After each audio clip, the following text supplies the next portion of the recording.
Welcome back to middle class mom corner ವ್ಲಾಗ್ಸ್ಗೆ.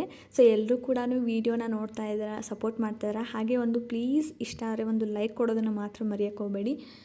So ಇವತ್ತು ನಮ್ಮೆಲ್ಲರಿಗೂ ಕೂಡ ಅನಿಸಿರುತ್ತೆ, ನಾವು ಇಷ್ಟಪಟ್ಟಾಗೆ ನಮ್ಮ ಲೈಫ್ನ ಲೀಡ್ ಮಾಡಬೇಕು, ನಾವು ಆ ಥರ ಬದುಕಬೇಕು, ಈ ಥರ ಬದುಕಬೇಕು ಅಂತ ಅಂದ್ಕೊಂಡಿರ್ತೀವಿ. ಆದರೆ ಬದುಕೋಕ್ಕಾಗ್ತಾ ಇರಲ್ಲ. ಯಾಕಂದರೆ ಎಲ್ಲೋ ಒಂದು ಕಡೆ ಯಾರೋ ಒಬ್ಬರು ಅಂದಿರೋ ಮಾತುಗಳಾಗಿರ್ಬೋದು, ಅಥವಾ ನಮ್ಮ ಲೈಫಲ್ಲಿ ನಡೆದಿರೋ ಒಂದು ಸಿಚುವೇಶನ್ ಆಗಿರ್ಬೋದು, ಏನೋ ಆಗಿರ್ಬೋದು. ಆದರೆ ಬದುಕೋಕ್ಕಾಗ್ತಾಯಿಲ್ಲ. ಆ ಥರ ಇಷ್ಟಪಟ್ಟಿರೋ ಹಾಗೆ ಇರೋಕ್ಕಾಗ್ತಾಯಿಲ್ಲ, ನನಗೆ ನೆಮ್ಮದಿಯಿಂದ ಇರೋಕ್ಕಾಗ್ತಾಯಿಲ್ಲ, ನಾನು ಇಷ್ಟಪಟ್ಟಾಗೆ ಲೈಫ್ನ ಲೀಡ್ ಮಾಡೋಕ್ಕಾಗ್ತಾಯಿಲ್ಲ, ಏನೋ ನೆಗೆಟಿವ್ ಯೋಚನೆಗಳು ಬರ್ತಾಯಿದೆ, ಅದನ್ನು ಎಷ್ಟೇ ನಾನು ಬದಲಾಯಿಸೋಕ್ಕೆ ಟ್ರೈ ಮಾಡಿದರೂ ಆಗ್ತಾಯಿಲ್ಲ ಅಂತ ಅಂದರೆ ಈ ಒಂದು ವೀಡಿಯೋನ ಕಂಟಿನ್ಯೂ ಆಗಿ ನೋಡಿ. ಸೊ ಮಿಸ್ ಮಾಡದೆ ನೀವು 100% ಈ ವಿಡಿಯೋ ಎಂಡಲ್ಲಿ ನಿಮ್ಗೆ ಅನಿಸುತ್ತೆ, ಹೌದಲ್ವಾ ಈ ಥರನೂ ಮಾಡಿ ನಾವು ಮನಸ್ಸು ಚೇಂಜ್ ಮಾಡ್ಕೋಬೋದಲ್ವಾ ಅಂತ ಅನಿಸುತ್ತೆ. ಸೊ 100% ನಿಮ್ಮ ಮನಸ್ಸಲ್ಲಿ ಎಲ್ಲೋ ಒಂದು ಕಡೆ ಚೇಂಜಸ್ ಕಾಣಿಸುತ್ತೆ. ಅದಕ್ಕೆ ನಾನು ಗ್ಯಾರಂಟಿ ಕೊಡ್ತೀನಿ. ಸೊ ವೀಡಿಯೋನ ಎಲ್ಲೂ ಕೂಡ ಸ್ಕಿಪ್ ಮಾಡಿದೆ ನೋಡಿ. ಇಷ್ಟ ಆದರೆ ಒಂದು ಪ್ಲೀಸ್ ಲೈಕ್ ಕೊಡೋದನ್ನು ಮರಿಬೇಡಿ. ಸೊ ನೀವು ನಿಮ್ಮ ಒಂದು ಲೈಕ್ ನನಗೆ ತುಂಬ ಮೋಟಿವೇಟ್ ಕೊಡುತ್ತೆ ಇನ್ನೂ ಹೆಚ್ಚಿನ ವೀಡಿಯೋ ಮಾಡೋದಕ್ಕೆ. ಸೊ ಇವತ್ತು ಇದೇನು ತೋರಿಸ್ತಾ ಇದ್ದೀನಿ ಅಂದರೆ, ಬೆಳಗ್ಗೆ ಪಡ್ಡು ಚಟ್ನಿ ಮಾಡಿದ್ದೆ. ಚಟ್ನಿ ಕೊಬ್ಬರಿ ಚಟ್ನಿ ತಿಂದು ಬೇಜಾರಾಗಿಬಿಟ್ಟಿತ್ತು. ಹಂಗಾಗಿ ಬೇರೆ ಥರ ಮಾಡಿದರೆ ಆಯಿತು ಅಂತೇಳಿ ಬ್ಯಾಡಗಿ ಮೆಣಸಿಕಾಯಿ, ಗುಂಟೂರು ಮೆಣಸಿಕಾಯಿ ತೊಗೊಂಡು ಅದನ್ನು ಸ್ವಲ್ಪ ನೀರಲ್ಲಿ ನೆನೆಸಿ ತೆಗೆದು, ಸ್ವಲ್ಪ ಕೊಬ್ಬರಿ, ಪುಟಾಣಿ, ಉಪ್ಪು, ಕೊತ್ತಂಬರಿ, ಬೆಳ್ಳುಳ್ಳಿ, ಶುಂಠಿ ಇದನ್ನೆಲ್ಲನೂ ಹಾಕಿ ಸ್ವಲ್ಪ ಪುಟಾಣಿ ಹಾಕಿದ್ದೀನಿ. ಒಣಮೆಣಸಿಕಾಯಿ ಏನು ಕುದಿಸಿದ್ವಲ್ವ ಅದನ್ನು ಹಾಕಿ ಮಿಕ್ಸಿಗೆ ಹಾಕೋದು. ರೆಸಿಪಿ ನಾನು ಸ್ಕ್ರೀನಲ್ಲಿ ತೋರಿಸಿದ್ದೀನಿ. ಸೊ ಅದನ್ನು ನೋಡಿಬಿಟ್ಟು ಮಾಡಿ. ಟೇಸ್ಟ್ ಅಂತೂ ಸಖತ್ತಾಗಿತ್ತು, ಡಿಫ್ರೆಂಟ್ ಆಗಿತ್ತು. ಸೊ ದೋಸೆ ಚಟ್ನಿ ಇಡ್ಲಿಗೆ ಕಾಂಬಿನೇಷನ್ ಸಖತ್ತಾಗಿರುತ್ತೆ. ಹಾಗೆ ಚಪಾತಿ ಕೂಡ ಚೆನ್ನಾಗಿರುತ್ತೆ. ಆಮೇಲೆ ಬಿಸಿ ಅನ್ನದಲ್ಲಿ ಕೂಡ ತಿನ್ಬೋದು. ಕೊಬ್ಬರಿ ಚಟ್ನಿ ತಿಂದು ಬೇಜಾರಾಗಿತ್ತು. ಹಾಗಾಗಿ ಇದು ಒಂದು ಸ್ವಲ್ಪ ಡಿಫ್ರೆಂಟ್ ಆಗಿರಲಿ ಅಂತ ಇವತ್ತು ಈ ಥರ ಮಾಡಿದೆ. ಹಾಗೆ ಇವತ್ತಿನ ಒಂದು ಟಿಫನ್ಗೆ ನಾನು ಪಡ್ಡು ಮಾಡಿದೆ. ಪಡ್ಡು ಅಂತೂ ಫೇವ್ರೇಟ್. ಸೊ ಟೇಸ್ಟ್ ಅಂತೂ ಸಖತ್ತಾಗಿತ್ತು. ಇವತ್ತಿನ ರೆಸಿಪಿ ಅಂದರೆ ಒಂದು ಇದು ಡಿಫ್ರೆಂಟಾಗಿ ಮಾಡಿತ್ತಲ್ಲ ಚಟ್ನಿ, ಹಾಗಾಗಿ ಶೇರ್ ಮಾಡ್ಕೊಂಡೆ. ಸೊ ಒಂದು ಸರ್ತಿ ಟ್ರೈ ಮಾಡಿ ನೋಡಿ. ಇಷ್ಟ ಆದರೆ ಚೆನ್ನಾಗಿ ಬಂತು ಅಂದರೆ ಒಂದು ಕಮೆಂಟ್ ಮಾಡಿ, ಓಕೆನಾ. ಆ್ಯಂಡ್ ನಾವು ಅಂದ್ಕೊಂಡಿರೋ ಥರ ಲೈಫ್ನ ಲೀಡ್ ಮಾಡಬೇಕು ಅಂದರೆ ಮೊದಲು ನಮ್ಮ ಮನಸ್ಥಿತಿನ ನಾವು ಚೇಂಜ್ ಮಾಡ್ಕೋಬೇಕು, ಓಕೆನಾ. ಸೊ ನಮ್ಮ ಮನಸ್ಸಲ್ಲಿರೋ ಮೊದಲು ಕಸಾನ ತೆಗೆದು ಹೊರಗಡೆ ಹಾಕಿದರೆ ಮನಸ್ಸು ಖಾಲಿ ಆಗುತ್ತೆ. ಆವಾಗ ಹೊಸದನ್ನು ನಾವು ತುಂಬ್ಕೋಬೋದು ಅಲ್ವಾ. ಸೊ ನಮ್ಮ ಮನೆಯಲ್ಲೇ ನೋಡಿ, ಇವಾಗ ಎಷ್ಟು ಹೊಲಸು ಏನಾದರೂ ಇತ್ತು, ಮನೆ ಕ್ಲೀನ್ ಮಾಡಿದ್ವಿ ಅಂದರೆ ಅದು ಬೇಕು ಇದು ಬೇಕು ಅಂತ ಇಟ್ಕೊಂಡಿರ್ತೀವಿ. ಅದೇ ಒಂದು 2 ತಿಂಗಳು ಅಥವಾ ಇನ್ನು ನೆಕ್ಸ್ಟ್ ಟೈಮ್ ಮತ್ತೆ ಕ್ಲೀನ್ ಮಾಡುವಾಗ ಅದು ಬೇಡದೇ ಇರೋದಿಲ್ಲ.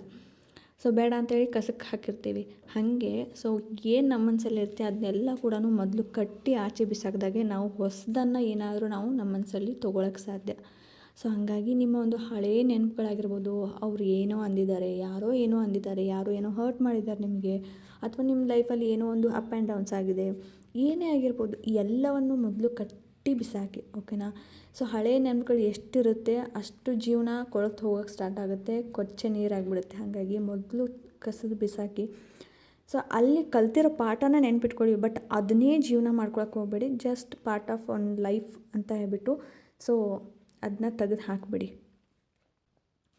ಇವಾಗ ನಿಮ್ಗೆ ಯಾರೋ ಏನೋ ಅಂದಿರ್ತಾರೆ ಅಂದ್ಕೊಳ್ಳಿ, ಅದನ್ನು ನೀವು ಮನಸ್ಸಲ್ಲೇ ಇಟ್ಕೊಂಡು ಅವ್ರು ಹಂಗಂದರು, ಅವ್ರು ಹಿಂಗಂದರು, ನಾನು ಅವ್ರಿಗೆ ಏನೂ ಮಾಡಿಲ್ಲ ಆದರೂ ನನಗೆ ಹಿಂಗೆ ಮಾಡಿದರು, ಹಂಗೆ ಮಾಡಿದ್ರು, ಇದೆಲ್ಲ ನೀವು ಇಟ್ಕೊಳ್ಳೋದ್ರಿಂದ ನಿಮ್ಮ ಮನಸ್ಸು ಹಾಳಾಗುತ್ತೆ. ಅದರಿಂದ ನಿಮ್ಮ ದಿನ ಹಾಳಾಗುತ್ತೆ, ನಿಮ್ಮ ಲೈಫ್ ಹಾಳಾಗುತ್ತೆ. ಯಾವುದೂ ಕೂಡ ಚೇಂಜ್ ಆಗೋಲ್ಲ. ನಿಮ್ಮ ಲೈಫ್ನ ನೀವು ಚೇಂಜ್ ಮಾಡ್ಕೋಬೇಕಂದ್ರೆ ಮೊದಲು ನಿಮ್ಮ ಮನಸ್ಸನ್ನ ಚೇಂಜ್ ಮಾಡ್ಕೋಬೇಕಾಗುತ್ತೆ. ಹಾಗಾಗಿ ಏನೇ ಇರಲಿ ಅದನ್ನೆಲ್ಲ ಕೂಡ ತೆಗೆದುಬಿಡಿ. ನಿಮ್ಗೆ ಯಾರೇ ಏನೇ ಅಂದಿರಲಿ, ನಿಮ್ಮ ಕೆಟ್ಟದ್ದೇ ಬಯಸಿರಲಿ, ಏನೇ ಆಗಿದ್ರು ಕೂಡ ಅವ್ರನ್ನ ಕ್ಷಮಿಸಬೇಡಿ. ಮೇಯ್ನಾಗಿ ಕ್ಷಮಿಸೋದ್ರಿಂದ ಅಲ್ಲಿ ನೀವು ಆ ಚಾಪ್ಟರ್ನ ಅಲ್ಲೇ ಕ್ಲೋಸ್ ಮಾಡ್ದಂಗೆ ಆಗುತ್ತೆ. ನೀವು ಎಷ್ಟು ನೆನ್ಪಿಟ್ಕೋತಿರೋ ಅಷ್ಟು ನಿಮ್ಮ ನೆಮ್ಮದಿ ಹಾಳಾಗುತ್ತೆ. ಅದನ್ನು ಅರ್ಥ ಮಾಡ್ಕೊಳ್ಳಿ ಫಸ್ಟು. ಸೊ ಮರೆಯೋದ್ರಿಂದ ತುಂಬಾ ಒಳ್ಳೆಯದು. ಯಾವುದನ್ನು ಮರಿಬೇಕು, ಯಾವುದನ್ನು ನೆನ್ಪಿಟ್ಕೋಬೇಕು ಅದು ಗೊತ್ತಿರಲೇಬೇಕು. ಹಾಗಾಗಿ ಈಗ ಏನೋ ಒಂದು ಸಣ್ಣ ಪುಟ್ಟ ಏನೋ ಆಗಿರುತ್ತೆ, ಅದನ್ನ ಮರ್ತು ಬಿಡಿ. ಏನೋ ಒಂದು ಮಿಸ್ಅಂಡರ್ಸ್ಟ್ಯಾಂಡಿಂಗ್ ಆಗಿರ್ಬೋದು, ಅಥವಾ ಅವ್ರು ನನ್ನ ಬಗ್ಗೆ ತಪ್ಪು ತಿಳ್ಕೊಂಡಿರ್ಬೋದು, ಅವ್ರು ನನ್ನ ಬಗ್ಗೆ ಗೊತ್ತಿರ್ಲಾಕಿಲ್ಲ, ಅಥವಾ ಯಾರೋ ನನ್ನ ಬಗ್ಗೆ ನೆಗೆಟಿವ್ ಆಗಿ ಅವ್ರಿಗೆ ಹೇಳಿರ್ಬೋದು, ಅದಕ್ಕೆ ಅವ್ರು ಹಂಗೆ ಅಂದಿದ್ದಾರೆ. ಇದನ್ನು ಯೋಚನೆ ಮಾಡಿ ಅಲ್ಲಿಗೆ ಬಿಟ್ಬಿಡಿ. ಆದಷ್ಟು ನಿಮಗೆ ಬೇಕಾದವರು ಇದ್ದಾರಾ, ಹೋಗಿ ಕನ್ವಿನ್ಸ್ ಮಾಡೋಕ್ಕೆ ಟ್ರೈ ಮಾಡಿ ನೋಡಿ.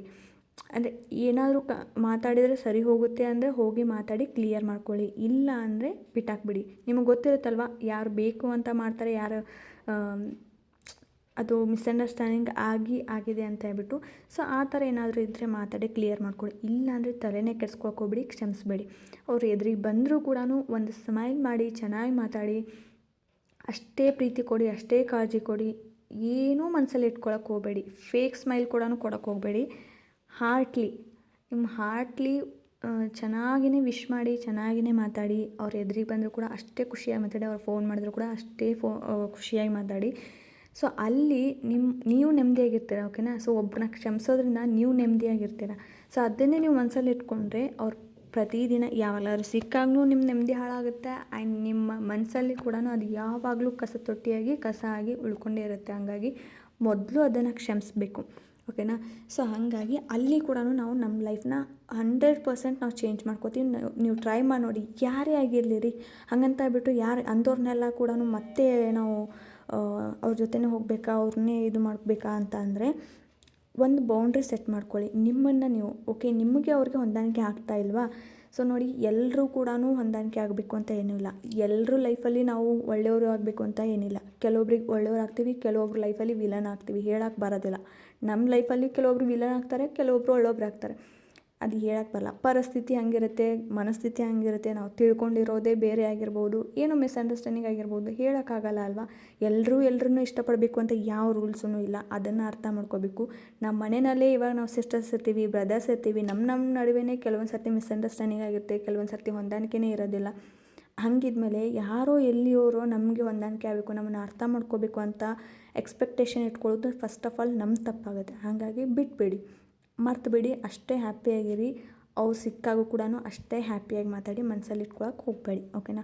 ಸೊ ನೆಕ್ಸ್ಟು ಫ್ಯೂಚರ್ ಬಗ್ಗೆ, ಪಾಸ್ಟ್ ಬಗ್ಗೆ ಏನೂ ಕೂಡ ಯೋಚನೆ ಮಾಡೋಕ್ಕೆ ಹೋಗಬೇಡಿ. ಯಾಕಂದರೆ ಲೈಫು ಹೆಂಗೆ ಬರುತ್ತೋ ಹೇಳೋಕ್ಕಾಗಲ್ಲ. ಭಗವಂತ ನಾವೊಂದು ಯೋಚನೆ ಮಾಡಿದ್ರೆ ಭಗವಂತ ಇನ್ನೇನೋ ಬರೆದಿರ್ತಾನೆ. 100% ನಾವು ಯೋಚನೆ ಮಾಡಿರೋ ಥರ ಯಾವುದೂ ಆಗಲ್ಲ. ಅದು ಒಳ್ಳೆಯದೇ ಆಗಿರ್ಬೋದು, ಕೆಟ್ಟದ್ದೇ ಆಗಿರ್ಬೋದು. ಭಗವಂತ ಏನು ಬರೆದಿರ್ತಾನೆ ಅದೇ ಆಗಿರುತ್ತೆ. ನೀವು ನೋಡಿ ಬೇಕಿದ್ರೆ 99% ಅಷ್ಟು ಅಂದ್ಕೊಂಡಂಗೆ ಯಾವುದೂ ಕೂಡ ಆಗೋದಿಲ್ಲ. ನಿಮ್ಮ ಸುತ್ತಮುತ್ತ ಒಂದು ಚೆನ್ನಾಗಿರೋ ಒಂದು ಎನ್ವೈರ್ಮೆಂಟ್ ಕ್ರಿಯೇಟ್ ಮಾಡ್ಕೊಳ್ಳಿ. ನೀವೇ ಪಾಟ್ಸ್ ಆಗಿರ್ಬೋದು, ಗಿಡಗಳನ್ನ ನೆಡಿ.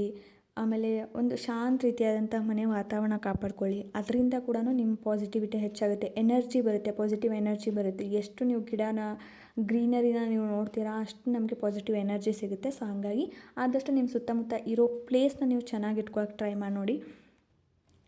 ಆ್ಯಂಡ್ ಮೊಬೈಲಿಂದ ನಮ್ಗೆ 100% ನಮ್ಮ ತಲೆ ಕೆಡೋದೇ ಇಲ್ಲೇ. ಯಾಕೆಂದರೆ ಮೊಬೈಲ್ನಲ್ಲಿ ನಾವು ಏನು ಯೋಚನೆ ಮಾಡ್ತೀವಿ, ಜಸ್ಟ್ ನಾವು ಮಾತಾಡಿದ್ರೂ ಸಾಕು, ನಿಮಗೆ ಮೊಬೈಲ್ನಲ್ಲಿ ಅದೇ ಅಡ್ವರ್ಟೈಸ್ಮೆಂಟ್ ಬರುತ್ತೆ, ಅದೇ ಥರ ರಿಲೇಟೆಡ್ ವೀಡಿಯೋಸ್ ಬರೋಕ್ಕೆ ಸ್ಟಾರ್ಟ್ ಆಗುತ್ತೆ. ಹಾಗಾಗಿ ಅದು ನಿಮಗೆ ಇನ್ನೂ ಡೀಪಾಗಿ ನೆಗೆಟಿವಿಟಿ ತೋರ್ಸೋಕ್ಕೆ ಸ್ಟಾರ್ಟ್ ಮಾಡಿಬಿಡುತ್ತೆ. ಹಾಗಾಗಿ ಆದಷ್ಟು ಮೊಬೈಲ್ನ ಅವಾಯ್ಡ್ ಮಾಡಿ. ಹಾಗೇನಾದ್ರೂ ನಿಮ್ಗೆ ಇಷ್ಟ ಇಲ್ಲದೇ ಇರೋ ಏನಾದರೂ ಆ್ಯಡ್ಸ್ಗಳು ಬರ್ತಾಯಿದ್ರೆ ಅದನ್ನು ಬ್ಲಾಕಿಗೆ ಹಾಕಿಬಿಡಿ. ಸೊ ಬರೋದಿಲ್ಲ, ನಾಟ್ ಇಂಟ್ರೆಸ್ಟೆಡ್ ಅಂತ ಕೊಟ್ಟರೆ ಅದು ನಿಮಗೆ ತೋರಿಸೋದಿಲ್ಲ, ಓಕೆನಾ. ಸೊ ಇನ್ನು ಯಾರಾದರೂ ಈ ಭವಿಷ್ಯ, ಈ ದಿನ ಭವಿಷ್ಯ ಅದು ಇದು ಕೇಳ್ತಿರಲ್ವ. ಸೊ ಅದನ್ನು ಯಾರಾದರೂ ಕೇಳ್ತಾ ಇದ್ದರೆ ಅದನ್ನಂತೂ 100% ಕೇಳ್ಕೊಬೇಡಿ. ಯಾಕಂದರೆ ಅವ್ರು ಹಾಕಿಬಿಡ್ತಾರೆ, ಓಕೆನಾ. ಎಲ್ರದ್ದು ಅಂತ ಹೇಳಲ್ಲ. ಕೆಲವೊಬ್ರು ಏನು ಮಾಡ್ತಾರೆ ಅಂದರೆ ಹಾಕಿದ್ದೇ ರಿಪೀಟ್ ಟೆಲಿಕಾಸ್ಟ್ ಮಾಡ್ತಾರೆ.